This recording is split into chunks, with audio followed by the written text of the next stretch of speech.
अस्सलाम वालेकुम। आज हम स्टार्ट करेंगे topic number 15 system and control volume and control surface. तो सिस्टम क्या होता है सबसे पहले तो हमें पता होना चाहिए, फिर हम कंट्रोल वॉल्यूम और कंट्रोल मैथ की तरफ चलेंगे। लेकिन सबसे पहले हमें सिस्टम, उसकी सराउंडिंग और उसकी बाउंड्री का पता होना चाहिए। लेकिन हमें कुछ बातों का पहले से पता है, तो हम इसको थोड़ा सा फिर भी देख लेते हैं कि सिस्टम क्या होता है, सराउंडिंग उसकी क्या होती है और बाउंड्री क्या होती है। तो कोई भी सिस्टम है उसको डिफाइन करने के लिए जो भी उसकी मैटर की क्वांटिटी है या जो भी उस स्पेस रीजन है स्पेस का, उसको स्टडी करना ही हमारे पास सिस्टम होता है। फॉर एग्जांपल ये आपके पास कोई भी एक क्यूबिक कर्व सी शेप है और क्लोज से शेप है, और ये पूरे को हम क्या कहेंगे, ये एक सिस्टम है हमारा।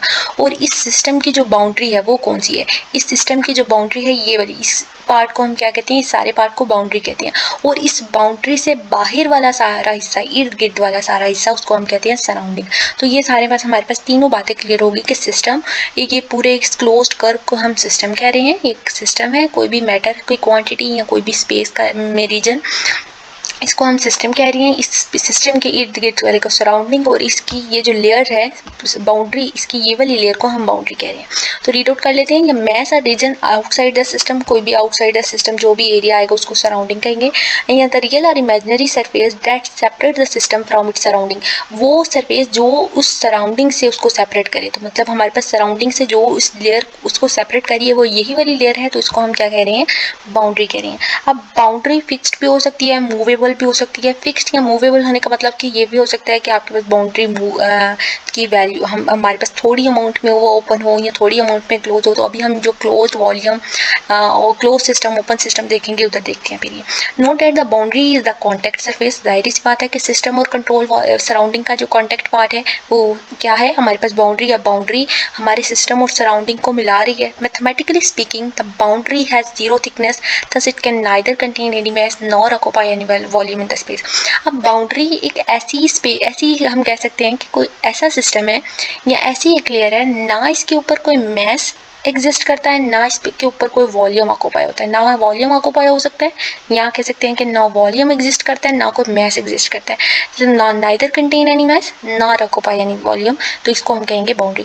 अब बाउंड्री ये तो हमें पता लग गया कि जो उसको सेपरेट करी है सराउंडिंग को और सिस्टम को सराउंडिंग से सेपरेट करिए, उसको हम बाउंड्री कह रहे हैं। और ये भी पता चल गया कि बाउंड्री पर मैस या वॉल्यूम नहीं होता। और ये भी बात पता चली कि बाउंड्री की थिकनेस भी क्या होती है, जीरो होती है। एक सिस्टम होता है ओपन और एक होता है क्लोज। तो हम एक सिस्टम जो है उसको ओपन सिस्टम कहेंगे और दूसरे को क्लोज सिस्टम कहेंगे। अब जो ओपन सिस्टम होता है उसको कंट्रोल वॉल्यूम भी कहा जाता है। अब ओपन सिस्टम को कंट्रोल वॉल्यूम किस तरह से कहते हैं, कंट्रोल वॉल्यूम नेम से पता चल रहा है कि कंट्रोल हो रहा है, जो भी सिस्टम है उसके अंदर वॉल्यूम क्या है, कंट्रोल है। तो अब आप ओपन सिस्टम को क्या कहेंगे, कंट्रोल वॉल्यूम कहेंगे। और उसकी अभी हम एक एग्जांपल लेके देखते हैं कि क्या होता है। ओपन सिस्टम को डिफाइन किस तरह से करते हैं कि ऐसा सिस्टम जिसके अंदर मैस और एनर्जी दोनों ट्रांसफर हो सकती हैं, लेकिन उसका वॉल्यूम क्या रहता है, फिक्स्ड रहता है, तो उसको आप ओपन सिस्टम कहेंगे। यहाँ पे हम एक स्टीम टरबाइन की एग्जांपल लेते हैं। स्टीम टरबाइन की एग्जांपल के थ्रू इसकी अंडरस्टैंडिंग करते हैं। फॉर एग्जांपल ये आपके पास एक स्टीम टरबाइन है और ये एक ओपन सिस्टम है, और इस ओपन सिस्टम के अंदर इसका जो वॉल्यूम है वो फिक्स्ड है। अब फॉर एग्जांपल कि हमारे पास जो मैस ओपन सिस्टम क्या है, जिसके अंदर मैस और एनर्जी दोनों ट्रांसफर हो सकती हैं। तो फॉर एग्जांपल यहाँ से हमारे पास एक ओपन सिस्टम है और यहाँ से हम क्या करते हैं, इसके अंदर स्टीम एंटर करते हैं। जब स्टीम इन होगी, स्टीम अंदर मूव करेगी, तो मतलब कि उसका मैस जो है वो क्या हो रहा है, अंदर इन हो रहा है। हमने यहाँ से क्या किया, फॉर एग्जांपल यहाँ से एक ओपन था, तो हमने यहाँ से स्टीम को इन कराया। अब स्टीम इन होने का मतलब है कि वो मैस जो है वो क्या हो रहा है, इन हो रहा है। और जब मैस इन हो रहा है तो मतलब कि आपके पास हीट अंदर मूव कर रही है। स्टीम है तो मतलब वो हीट में कन्वर्ट हो रही है, तो वो हीट क्या हो रही है, अंदर इन हो रही है। अब जब हीट अंदर इन हो रही है तो हीट की हमारे पास एक फॉर्म कहते हैं कि एनर्जी की एक फॉर्म है हीट। तो मतलब कि हमारे पास अगर हीट अंदर जा रही है तो मतलब हमारे पास क्या हमें मिल रहा है, एनर्जी मिल रही है। तो स्टीम इन होने से हमें पता चला कि मैस इन हुआ, और स्टीम इन होने से हमें पता चला कि हीट अंदर मूव करी, हीट इन हुई है। और हीट इन होने से पता चला कि एनर्जी की एक फॉर्म होती है हीट, तो मतलब कि एनर्जी भी अंदर इन हुई। तो अब देखिए, मैस भी अंदर इन हो गया, एनर्जी भी इन होगी। और जितना मैस इन हुआ उतना ही मैस आउट भी होगा, और जितनी एनर्जी इन होगी उतनी ही एनर्जी आउट भी होगी। तो मैस इन होना और मैस आउट होना किसी सिस्टम के अंदर से, एनर्जी इन होना एनर्जी आउट होना किसी सिस्टम के अंदर से, अंडर द कंट्रोल वॉल्यूम, और लेकिन इस जो हमारे पास ये स्टीम टरबाइन है इसका वॉल्यूम हमेशा फिक्स्ड ही रहेगा, ये चेंज नहीं होगा। इसको हम क्या कहेंगे, हमारे पास इस वाले पार्ट को हम कहते हैं ओपन सिस्टम या कंट्रोल वॉल्यूम। तो मतलब कि हमें पता चला कि हीट इन होने से एनर्जी इन हुई है, और जब हीट इन हुई है तो वो किस तरह से कन्वर्ट होगी, हमारे पास किस तरह मैस इन मैस आउट हो रहा है, एनर्जी इन एनर्जी आउट हो रही है।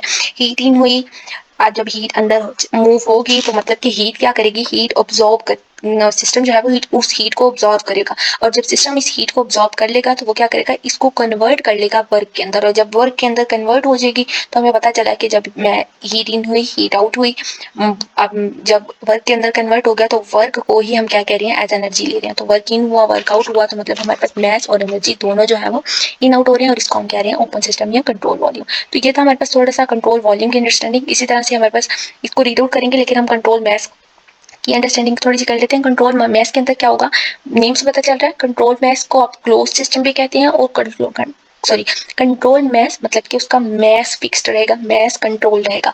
अब जब मैस कंट्रोल रहता है तो इसके अंदर हमारे पास कौन सी चीज इंटर हो सकती है, कंट्रोल वॉल्यूम के अंदर तो मैस और एनर्जी दोनों इंटर हो सकते थे, लेकिन कंट्रोल मैस के अंदर हमारे पास सिर्फ जो चीज ट्रांसफर हो सकती है वो एनर्जी होती है, मैस ट्रांसफर नहीं हो सकता, क्योंकि मैस तो यहाँ पे क्या होता है, फिक्स्ड होता है। तो कंट्रोल मैस के अंदर हमारे पास सिर्फ एनर्जी ट्रांसफर होगी और मैस फिक्स्ड रहेगा, नॉट मैस, मैस जो है कभी भी ट्रांसफर नहीं होगा। तो इसको आप कहेंगे क्लोज सिस्टम या कंट्रोल मैस। तो रीड आउट कर लेते हैं सबसे पहले तो हम इसे, टॉपिक नंबर 15 से हमारा टॉपिक था, ओके। ये हो गया क्लोज सिस्टम, मतलब कि आपके पास कंट्रोल मैस की बात कर रहे हैं हम, क्या है इसके अंदर फिक्स्ड अमाउंट ऑफ मैस है।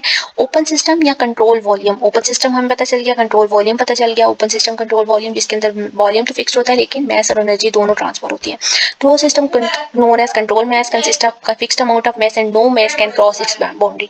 मतलब कि क्लोज सिस्टम में मैस बाउंड्री को कभी भी क्रॉस नहीं कर रहा, सिर्फ हमारे पास एनर्जी ट्रांसफर हो रही है, मैस ट्रांसफर नहीं हो रहा। एनर्जी हमारे पास किस फॉर्म में हमें मिल रही है, हीट या वर्क की फॉर्म में मिल रही है, जो कि बाउंड्री को क्रॉस कर सकती है। And volume of the close system does not have to be, इस टाइम पे हमारे पास क्लोज सिस्टम है, मतलब मैस कंट्रोल है, तो वॉल्यूम फिक्स नहीं होगा और ये बाउंड्री को क्रॉस करेगी। इसके बाद it is a special case even energy is, अब ये भी केस होता है कि जब आपके पास एनर्जी को भी अलाउ नहीं होता कि वो बाउंड्री को क्रॉस करे। मतलब हमारे पास एक तो था ना कि हम मैस और एनर्जी दोनों बाउंड्री को क्रॉस कर रहे थे, तो हमने उसको कंट्रोल वॉल्यूम कहा। फिर जब सिर्फ एनर्जी क्रॉस कर रही थी तो उसको हमने कंट्रोल मैस कहा। अब एक ऐसा सिस्टम भी है जिसके अंदर एनर्जी को भी अलाउ नहीं है कि वो बाउंड्री को क्रॉस करे, तो उस सिस्टम को हम कहते हैं आइसोलेटेड सिस्टम। उसके बाद ओपन सिस्टम और control volume is often called selected region in the space, it is usually and encloses a device that only allow mass flow। अब आपके पास ओपन सिस्टम है या कंट्रोल वॉल्यूम है जिसके अंदर मैस और एनर्जी दोनों ट्रांसफर होती है। तो मतलब कि यहाँ पे अगर कोई डिवाइस लेता है जिसके अंदर सिर्फ मैस फ्लो हो सकता है, जैसे मैस फ्लो किन डिवाइसेस के अंदर से हो सकता है, compressor, turbine, nozzle. Flow through these devices is best studied by selecting a region within the device as the control volume. Both mass and energy can cross the boundary। अब एक और बात यहाँ से बतानी है, क्या है कि अब आपके पास जो भी, ये हमने कंट्रोल मैस कंट्रोल वॉल्यूम तो देख लिया, लेकिन जिस बाउंड्री को ये क्रॉस कर रहे हैं इसको हम कहते हैं कंट्रोल सरफेस। ये सारी इसकी लेयर क्या है, कंट्रोल सरफेस है। तो large both mass and energy can cross the boundary control surface of a control volume। Large number of engineering problems involve mass in mass out of the open system as control volume। Water heater इसकी example में ले सकते हैं open system की example में, car radiator, turbine जो हमने steam turbine की जैसे एग्जांपल ली, कंप्रेसर, इन सब के अंदर क्या होता है, ऑल इन्वॉल्व मैस फ्लो। इसके अंदर मैस फ्लो होता है, एनर्जी फ्लो होती है। It should be analysed as control volume open system. अब इन सब में मैस फ्लो होता है तो मतलब क्या है, ये ओपन सिस्टम है, कंट्रोल वॉल्यूम है। और कोई arbitrary region can be selected as control volume. कोई भी आर्बिट्रेरी रीजन हम स्पेस के अंदर उसको सेलेक्ट कर सकते हैं कि वो कंट्रोल वॉल्यूम के तौर पे ले रहे हैं। अगर हम उसका वॉल्यूम फिक्स कर दें, मैस इन मैस आउट कर लें उसको, उसके बाद एनर्जी इन एनर्जी आउट कर लें। उसके बाद there is no concrete rule for the selection of control volume but a wise choice certainly makes the analysis much easier. अगर आप सिस्टम को अच्छे से कंसीडर कर रहे हैं तो उसके अंदर हमारे पास फिक्स होना चाहिए कि हमारे पास उसका वॉल्यूम फिक्स है, मैस इन हो रहा है, मैस आउट हो रहा है, एनर्जी आउट हो रही है। If you want to analyse the flow of air through a nozzle, अगर आप नोजल की एग्जांपल लेते हैं और उसके अंदर से एयर को पास कराते हैं। अब नोजल की एग्जांपल हमारे पास किस में आती है, एक ओपन सिस्टम में आती है, कंट्रोल वॉल्यूम में आती है, और उसके अंदर से हमने उसका मैस वॉल्यूम जो है वो फिक्स कर लिया है। A good choice for the control volume would be the region within the nozzle, perhaps surrounding the entire nozzle। Control volume can be fixed in size and shape and as in the case of nozzle it में involve in moving boundary. तो nozzle के अंदर हमारे पास आप dropper ले लें, हमने लास्ट टाइम में कंप्रेसिबिलिटी का टॉपिक देखा और उसके अंदर मैंने ड्रॉपर लिया और उसके अंदर थोड़ा सा लिक्विड को फिक्स कर लिया और जब मैंने उसको पीछे से प्रेस करना चाहा था लेकिन वो प्रेस नहीं हुआ, मतलब कि उसका वॉल्यूम अंदर से फिक्स था। तो जब हमने जैसे हमने नोजल में भी कहा, हमने उसका वॉल्यूम तो फिक्स कर दिया लेकिन उसकी बाउंड्री, उसको थोड़ा सा मूवेबल था, उसकी बाउंड्री मूव हो रही थी। अब मोस्ट कंट्रोल वॉल्यूम, उसको आपको लिंक जो है डिस्क्रिप्शन में मिल जाएगा, आपको ऊपर थंबनेल पे मिल जाएगा। Most control volume however have fixed boundary and thus do not involve any moving boundaries. कुछ आपके पास कंट्रोल वॉल्यूम के अंदर हम ज़्यादातर फिक्स्ड बाउंड्रीज ही लेते हैं। कंट्रोल वॉल्यूम में involve heat and work interaction just as the closed system in addition to mass interaction. इसके बाद हमारे पास जो नेक्स्ट है वो है importance of dimension and units. Dimension क्या होता है, यूनिट्स होते हैं, देख लेते हैं। कोई भी फिजिकल क्वांटिटी, किसी भी फिजिकल क्वांटिटी को करेक्टराइज करने के लिए हम जो टर्म यूज़ करते हैं उसको डायमेंशन कहते हैं। जैसे कि हमारे पास मैस है, मैस के लिए हमारे पास उसकी जो डायमेंशन होती है वो m होती है, लेकिन उस डायमेंशन को कोई वैल्यू असाइन करते हैं तो उसको हम कहेंगे यूनिट। जैसे मैस की डायमेंशन m है लेकिन हमने उसको वैल्यू असाइन कर दी, मैस को कहा कि मैस को वैल्यू असाइन कर दी kg, तो ये kg उसका क्या हो गया, यूनिट हो गया। जैसे लेंथ, उसकी डायमेंशन l लेकिन उसको मैंने वैल्यू असाइन कर दी m, तो ये उसका यूनिट हो गया मीटर, लेंथ का यूनिट मीटर। अब कुछ बेसिक आपके प्राइमरी डायमेंशंस होती हैं, सेकेंडरी डायमेंशंस होती हैं। प्राइमरी डायमेंशंस टोटल 7 होती हैं। मैथ, लेंथ, टाइम, टेम्परेचर, यहाँ पे लिखी हुई आर सिलेक्टेड एज प्राइमरी और फंडामेंटल डायमेंशंस कहते हैं इनमें, एमसीक्यूज में पूछ सकते हैं। इसके अलावा बाकी जितनी डिवाइसेज हैं, वेलोसिटी, एनर्जी, वॉल्यूम, इन सबको प्राइमरी डायमेंशन के तौर पे एक्सप्रेस करती हैं लेकिन होती हैं सेकेंडरी डायमेंशन हैं, आर ड्राइव डायमेंशन। अब number of unit system have been developed over the years despite efforts in scientific and engineering system। इसके बाद हम यहाँ पे देखते हैं English system which is also known as United States customary system and the metric SI which is known as international system। अब SI मतलब S is the system and I is the international, और इसको हम कहते हैं international system, और एक होता है हमारे पास English system। हमारे पास दो तरह से यूनिट्स होते हैं, हम दोनों तरह से यूनिट्स अभी नीचे देखेंगे। अब जो आपके पास इंटरनेशनल सिस्टम होता है ये सिंपल लॉजिकल सिस्टम होता है, डेसिमल रिलेशनशिप हमें बताता है यूनिट्स के। उसके अलावा हम it is being used for scientific and engineering. अब इंग्लिश सिस्टम जो होता है has no apparent systematic numerical base. इसके अंदर तो हमने देखा कि हमारे पास एक सिंपल सिस्टम होता है, लॉजिकल सिस्टम होता है, लेकिन इंग्लिश सिस्टम के अंदर हमारे पास कोई न्यूमेरिकल बेस वैल्यू नहीं होती है, and various units in the system are related to each other rather arbitrarily. जैसे आपके पास 1 फुट है तो उसके अंदर 12 इंच है, 1 माइल है तो उसके अंदर 5280 फुट है। तो ये हमारे पास क्या हो गया, इनको which makes it confusing and difficult to learn. ये था हमारा टॉपिक नंबर 17 जिसके अंदर हमने डायमेंशन देखा, यूनिट देखा कि कोई भी क्वांटिटी है उसको करेक्टराइज, किसी डायमेंशन कोई डायमेंशन दे देना उसको, और अगर हम उस डायमेंशन को कोई वैल्यू असाइन करते हैं तो उसको हम क्या कहेंगे, यूनिट कहेंगे। तो ये तो हमने सारा डायमेंशन और उसकी इंपॉर्टेंस देखी है। उसके बाद हमारे पास है एक्यूरेसी, प्रिसिशन और सिग्निफिकेंट डिजिट्स। एक्यूरेसी एरर वो वाला एरर होता है जिसमें हम किसी भी, जैसे आप वर्नियर कैलिपर देखते हैं, सीक्यू कार्ड देखते हैं, तो उसके अंदर हम उसकी, हमारे पास जो उसकी रीडिंग वैल्यू आई हुई होती है, अगर हमने कोई उसका एरर चेक करना होता था हम उसकी रीडिंग वैल्यू को उसकी ट्रू वैल्यू से माइनस कर देते थे तो हमारे पास उसका एरर आ जाता था। तो एक्यूरेसी एरर क्या होता है, रीडिंग वैल्यू को माइनस कर देना ट्रू वैल्यू में से। Is the value of one reading minus the true value. आपने जो रीडिंग ली है वो और उसको माइनस करेंगे ट्रू से। Closeness of average reading to the true value. और अगर आपके पास एवरेज जो रीडिंग, मतलब अगर आपने इसको एक दफ़ा रीडिंग की, वो वैल्यू आपने देखी, फिर आपने सेकेंड टाइम उसकी रीडिंग की, फिर आपने 2-3 दफ़ा की, और जो एवरेज टाइम रीडिंग आ रही है उसको कर देना ट्रू वैल्यू में से माइनस, तो वो आपके पास एक्यूरेसी होगा। Generally associated with repeatable fixed errors. कुछ आपके पास एरर्स फिक्स्ड होते हैं, कुछ रिपीटेबल होते हैं, तो वो उसको हम एक्यूरेसी एरर कहेंगे। उसके बाद आपके पास precision error is the value of one. अब आपके पास ये वो वाला एरर है जिसके अंदर रीडिंग वैल्यू को माइनस करते हैं एवरेज वैल्यू जो आ रही होती है रीडिंग की। तो one of the reading minus average of reading, a measure of finance of resolution and the repeatability of them instruments.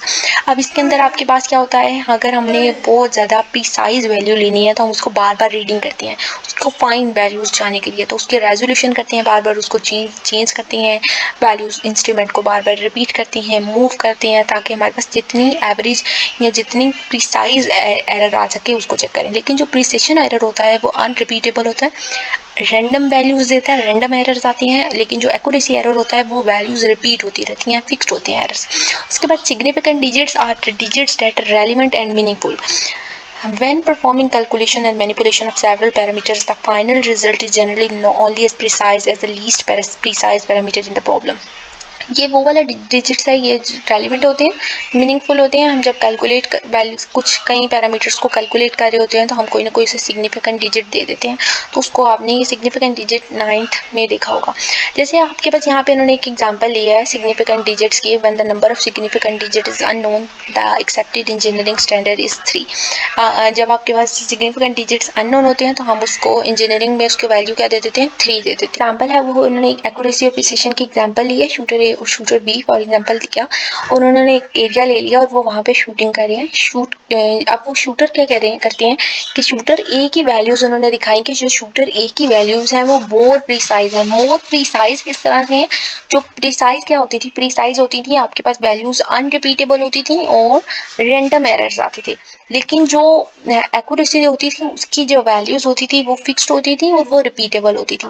तो देखें जो शूटर ए ने जितने भी शूट किए वो फिक्स्ड आए, अब एक अमाउंट जगह पे फिक्स्ड है और रिपीट है, एक ही जगह पे रिपीट हो रहे हैं। तो इसका मतलब है कि शूटर ए जो है वो लेस एक्यूरेट है, मतलब उसकी एक्यूरेसी तो कम है लेकिन वो प्रिसाइज, उसकी प्रिसिशन एरर एक ही जगह पे प्रिसाइज वैल्यू दे रहे हैं। लेकिन शूटर बी ने पूरे एरिया में कई जगह पे जो है वो शूट किया। इसका मतलब है कि जो अनरिपीटेबल इसकी वैल्यूज है और क्या है, इसकी वैल्यूज जो है वो रैंडम आ रही है। तो इसका मतलब है कि शूटर बी एक्यूरेट तो है लेकिन लेस प्रिसाइज है। तो ये हमारे पास एक्यूरेसी और प्रिसिशन की एग्जाम्पल होगी। इसके बाद फ्लूइड प्रॉपर्टी है, किसी भी सिस्टम की कैरेक्टरिस्टिक्स बताना, वो क्या कहलाती है, प्रॉपर्टी कहलाती है। किसी भी सिस्टम की कोई कैरेक्टरिस्टिक है तो वो क्या होगी, उसकी प्रॉपर्टी कहलाएगी। कुछ प्रॉपर्टीज जैसे प्रेशर, टेम्परेचर, वॉल्यूम, मैस, ये सारी प्रॉपर्टीज हैं। List can be extended to include less familiar ones such as viscosity, आप बस और भी इसकी प्रॉपर्टीज आ सकती हैं। Thermal conductivity, modulus of elasticity, thermal expansion coefficient, electric resistivity and even velocity and elevation. अब प्रॉपर्टीज भी दो तरह से हो सकती हैं, एक होती है इंटेंसिव, एक होती है एक्सटेंसिव। जो इंटेंसिव प्रॉपर्टी होती है वो मैस के ऊपर डिपेंड नहीं करती है, मतलब कि मैस के ऊपर डिपेंड नहीं करती है। जैसे कि आपके पास टेम्परेचर है, किसी भी सिस्टम के मैस के ऊपर डिपेंड नहीं करेगा। अगर प्रेशर है तो अगर वो मैस पे डिपेंड इंडिपेंडेंट है मैस के तो वो इंटेंसिव है। डेंसिटी है तो ये डेंसिटी तो होता है मैस पर यूनिट वॉल्यूम है, तो अगर वो मैस के इंडिपेंडेंट है तो वो क्या होगी, उसकी इंटेंसिव प्रॉपर्टी होगी। लेकिन जो एक्सटेंसिव प्रॉपर्टी होती है ये साइज पे डिपेंड करती है उसके, जिसकी वैल्यू साइज के ऊपर से, किसी भी सिस्टम के साइज के ऊपर डिपेंड करना, वो उसकी होती है एक्सटेंसिव प्रॉपर्टी। इसके बाद हमारे पास इसकी कुछ एग्जांपल्स हैं। एक्सटेंसिव, अगर कोई भी एक्सटेंसिव प्रॉपर्टी है उसको मैस से डिवाइड कर देना हमारे पास स्पेसिफिक प्रॉपर्टी कहलाता है। किसी भी सिस्टम की एक्सटेंसिव, उसके साइज को मैस से डिवाइड कर देना उसकी स्पेसिफिक प्रॉपर्टी कहलाएगा। कुछ एग्जांपल्स हैं, जैसे आपने स्पेसिफिक वॉल्यूम बताना है तो मतलब कि specific properties are specific volume and specific total energy. अब स्पेसिफिक वॉल्यूम क्या होता है, उसके वॉल्यूम को मैस से डिवाइड कर देना आपका स्पेसिफिक वॉल्यूम होगा। और अगर आपने स्पेसिफिक एनर्जी बतानी है तो उसकी एनर्जी को मैस से डिवाइड कर देना, क्या होगा, आपका स्पेसिफिक टोटल एनर्जी होगा। तो ये तो हो गया हमारे पास सारे टॉपिक नंबर 20 तक हमने देखा अप टू 1। अब इंशाल्लाह आप मस्ट नेक्स्ट टॉपिक 20 कंटिन्यूम है, वो भी इंशाल्लाह नेक्स्ट वीडियो लेक्चर आपको नीचे प्लेलिस्ट में मिल जाएगा। अभी तक के लिए इतना ही। वीडियो अच्छी लगे लाइक करें, चैनल को सब्सक्राइब करें, अपने फ्रेंड्स के साथ शेयर करें। MTH642, 623, 631, 632 की आपको प्लेलिस्ट के लिंक नीचे मिल जाएंगे। अभी तक के लिए थैंक यू।